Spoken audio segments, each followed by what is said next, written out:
Bonjour et bienvenue sur cette nouvelle vidéo. Aujourd'hui, on part en Ukraine dans le cadre de son conflit avec la Russie, de cette guerre Russie-Ukraine qui dure maintenant depuis plus de 3 ans avec tout le malheur que ça a apporté et toutes les complications géopolitiques que ça a engendré. On va parler d'une information, d'une publication qui a été partagée par Carte du Monde. Carte du Monde qui a un compte qui s'intéresse à la géopolitique, qui analyse la cartographie, l'infographie, les axes géopolitiques du monde au travers de son compte X et plus récemment de ses lives et de ses vidéos que je vous invite bien sûr à aller suivre. Donc Carte du Monde qui publie donc régulièrement sur X et qui a également donc un Tipeee pour engranger de l'argent et financer ce travail. Et également, il fait des TikTok, du Twitch, un Discord, etc. Donc, n'hésitez pas à aller suivre, c'est très intéressant. Ça permet, bah, voilà, comme il dit, analyse et vulgarisation de la géopolitique. Donc, notre ami Carte du Monde nous partage cette information sur la Russie, qui Moscou ne se cache plus du trafic d'enfants ukrainiens. Un site est consultable où les enfants sont triés par âge, genre et comportement, et ainsi permettre aux familles russes de faire leur achat en ligne. Donc j'ai creusé un peu l'information, bien sûr, parce qu'il partage une vidéo. Est-ce que c'est de la propagande ou pas? On est dans un état de guerre, donc forcément, il y a des guerres également informationnelles. Je suis allé m'informer un peu sur les différents sites d'information réputés, mainstream, comme on va dire, pour voir s'il y avait des confirmations. Donc, des articles sont sur ce sujet-là. Ce serait une vraie publication. Ils n'ont pas pu consulter le catalogue, mais ils ont eu accès à un télégramme du ministère de l'Éducation russe qui confirme au moins la présence d'un fichage d'enfants. Donc c'est quand même une information à prendre avec des pincettes, comme toute information. Mais on va voir un peu ce que dit cette publication donc d'une ONG qui va nous parler de ce qui se passe là-bas avec les enfants. C'est en anglais, il y a une traduction automatique, mais je trouve qu'elle n'est pas très très correcte. Donc je vais essayer de vous traduire en direct. Je ne l'ai jamais fait, donc je ne sais pas comment ça va se passer. C'est de l'anglais très simple, donc c'est très facilement compréhensible. Mais le réciter ou en tout cas le traduire en direct, c'est tout de suite un peu plus compliqué. Donc je vous appelle à la plus grande clémence en ma faveur. Donc la Russie refuse le retour des Ukrainiens volés. Des enfants ukrainiens, et au lieu de ça, donc, ils font du trafic avec eux dans les territoires occupés par la Russie. Ils ont créé un catalogue d'enfants, d'orphelins ukrainiens, où on peut sélectionner les enfants à partir d'un shop online, par photo, où on voit leur visage, l'âge, le genre, les couleurs de Dieu, les conditions de santé, et même également tout ce qui va être les traits de personnalité. Traits de personnalité, c'est dans la description des enfants. Il y a l'obéissance et la soumission qui sont particulièrement décrits, où on peut voir donc des traductions de descriptions d'enfants, où on dit elle est disciplinée, pas conflictuelle et amicale.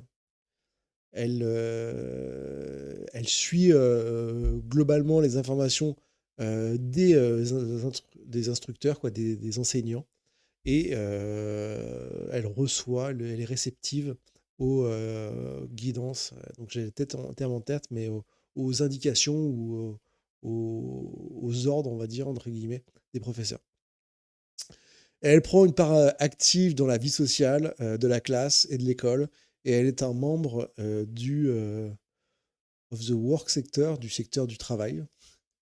Régulièrement, elle participe aux tâches qui lui sont confiées, tout ce qui va être ben, voilà, l'entretien de la classe, le nettoyage et les community, les travaux de communauté journaliers, nos travail journalier.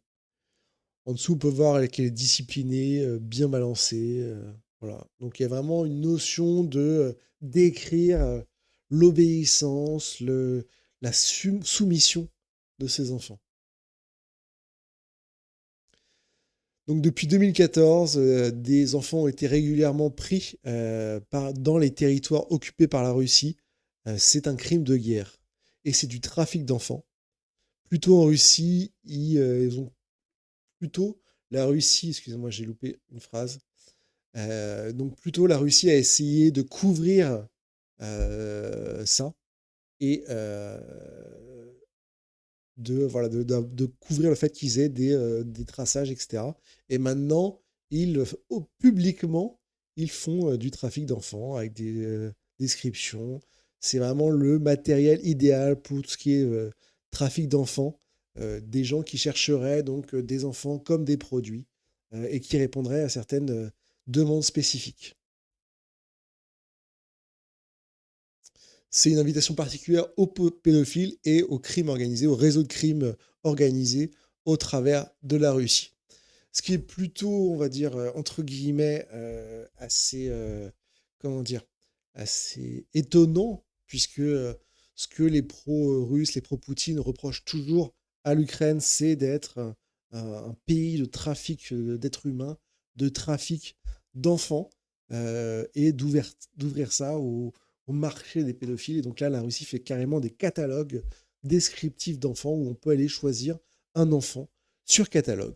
Donc on peut se dire, bah celui-là, il a l'air plutôt mignon, en plus il est obéissant, il répond aux ordres, il est bien discipliné, etc. Donc je vais aller me servir un peu dans ce catalogue d'enfants. Donc c'est assez ironique que après toutes les propagandes des pro-russes sur l'Ukraine, c'est le pays du trafic d'êtres humains, du trafic d'enfants, bah maintenant on se retrouve avec des catalogues d'enfants du côté russe. Alors je dis pas qu'il n'y a pas de problème de trafic d'êtres humains en Ukraine, c'est clairement pas ce que je dis. Les sources montrent plutôt il y avait déjà avant la guerre un gros problème de trafic d'êtres humains, comme de nombreux pays également dans le monde. On peut citer notamment la Thaïlande avec son tourisme sexuel, notamment à destination d'enfants. Je ne pense pas qu'on va aller envahir, bombarder la Thaïlande. Je rappelle également sur tous les vrais défenseurs, on va dire, de la lutte contre la pédophilie, ils avaient le film Freedom, je ne sais plus quoi, là, un film qu'ils nous auront rabattu les oreilles avec, et ce film se passe notamment sur un trafic en Colombie, je crois, ou en tout cas en Amérique du Sud. Je ne pense pas qu'on va aller bombarder et envahir la Colombie. Il y a du trafic, il y a des mafias dans tous les pays, peut y en avoir plus en Ukraine, mais attention, c'est pas parce que ça se passe en Ukraine que c'est du trafic forcément ukrainien. Ça peut être des Russes qui peuvent venir faire du trafic. Les mafias russes sont très présentes dans tous les pays de l'Est notamment. En France, quand on parle de trafic de drogue ou de d'autres de crimes en bande organisée, toute l'extrême droite aime bien nous dire que c'est des étrangers, des immigrés qui mènent tous ces trafics-là. Est-ce qu'on va aller nous bombarder, nous envahir pour qu'on arrête tous ces trafics et également tout ce qu'il y a de pédophilie? Non. Voilà, petite digression, je me suis encore perdu. Je voulais juste rappeler cette légère ironie, etc. Et encore une fois, c'est pas parce qu'il y a des mafias dans un pays qu'on va aller détruire, raser ce pays et l'occuper. Surtout si en plus une partie des mafias sont sûrement en provenance de notre propre pays. Ce serait quand même assez ironique. En 2022, donc les États-Unis ont inclus la Russie dans la liste des pays qui sont engagés dans le trafic d'êtres humains et qui notamment sur des enfants.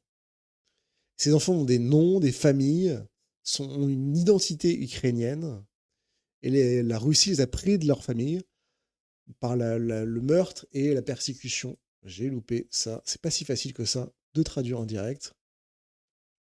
Et les enfants sont donnés à des citoyens russes et maintenant ils sont vendus, disposés comme des objets pour satisfaire des besoins spécifiques des familles russes. C'est a été possible par les changements de Poutine qu'il a fait en 2022 pour faciliter l'acquisition des papiers de nationalité russe pour les enfants, pour les faciliter justement l'incorporation de ces populations dans la Fédération russe et donc dans la Grande Russie.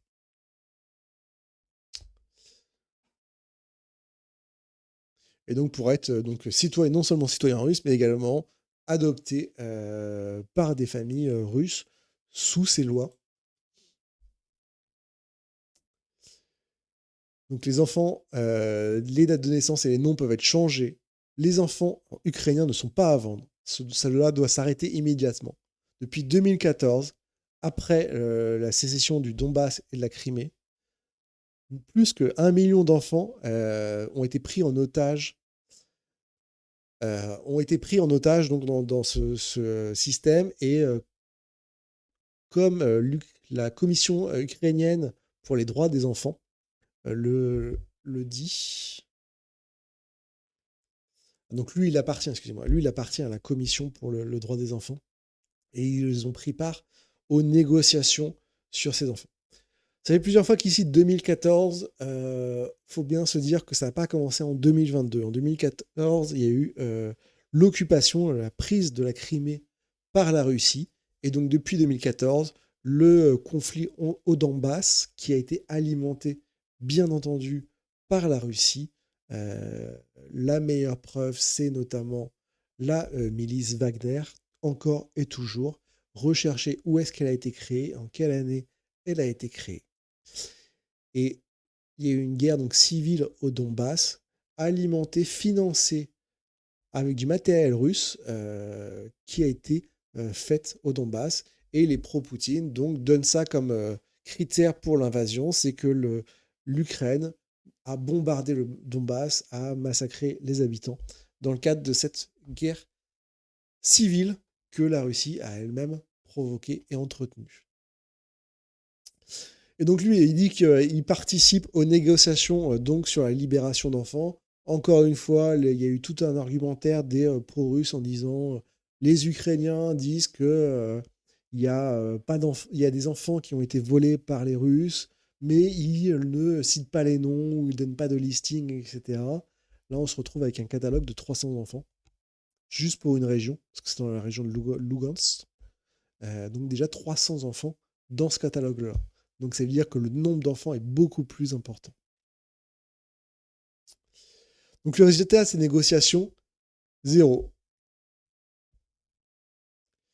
Puisque la Russie a refusé le zéro retour des enfants adoptés. Et donc il y a des dizaines de milliers d'enfants. Chacun de ces enfants est une victime, un témoin de crimes de guerre. Et donc ils appellent le monde à l'aide pour le retour de ces enfants ukrainiens adoptés. Et spécialement des orphelins qui sont devenus les otages dans ces territoires occupés. Voilà, c'est pas si simple alors comment dire, de traduire en direct. J'espère que ça a été assez digeste.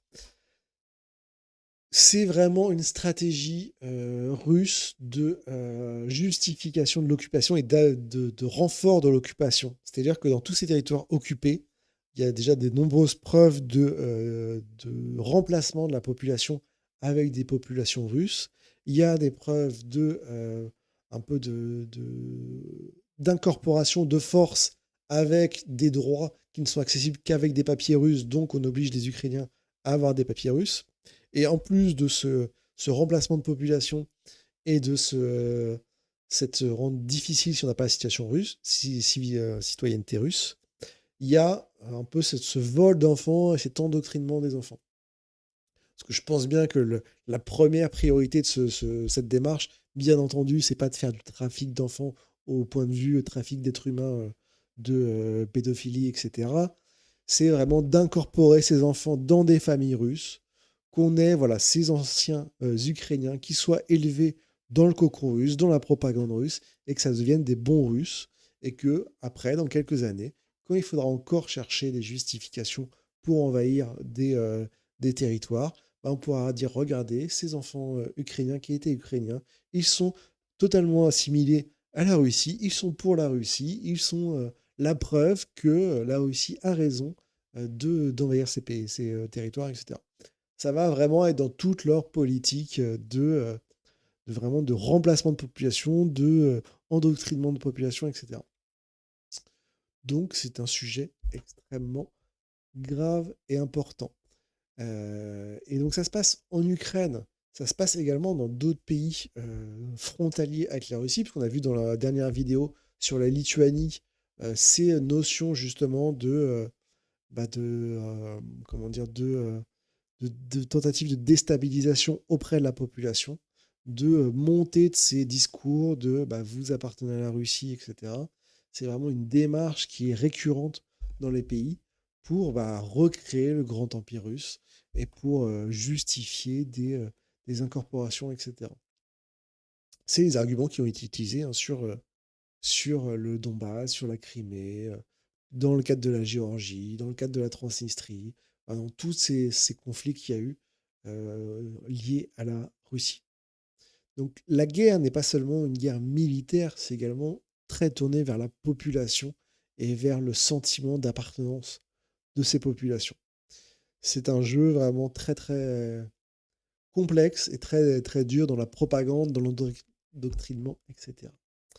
Je vous embête pas plus longtemps. Voilà cette information que je voulais vous partager. C'est important de partager ce type d'informations pour bien comprendre les situations et les enjeux d'une guerre. Une guerre, c'est pas seulement des bombardements, c'est pas seulement des morts, c'est également cela.